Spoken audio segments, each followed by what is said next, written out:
Informasi selanjutnya, Saudara, pemerintah Aceh bersama kepolisian dan Hiswana Migas Aceh melakukan sidak pendistribusian LPG 3 kg bersubsidi di kota Banda Aceh.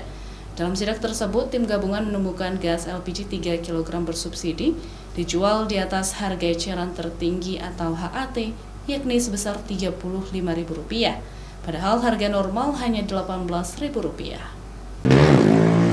Tim gabungan menemukan gas LPG 3 kg bersubsidi dijual di atas harga eceran tertinggi atau HET, yakni sebesar Rp35.000.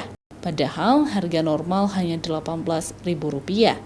Selain itu, mereka juga masih menemukan adanya gas yang dijual di luar pangkalan atau pada kios-kios pengecer. Bahkan ada pangkalan di Kabupaten Aceh Besar yang menjual gas ke kota Banda Aceh dengan harga yang tinggi.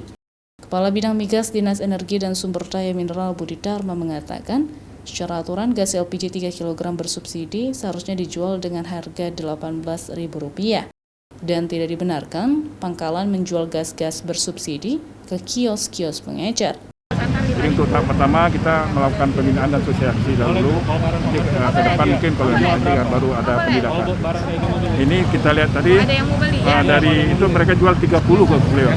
Dari kios dia jual sampai 35. Padahal harga eceran tertingginya headnya itu cuma Rp18.000 sesuai dengan SK Gubernur ya.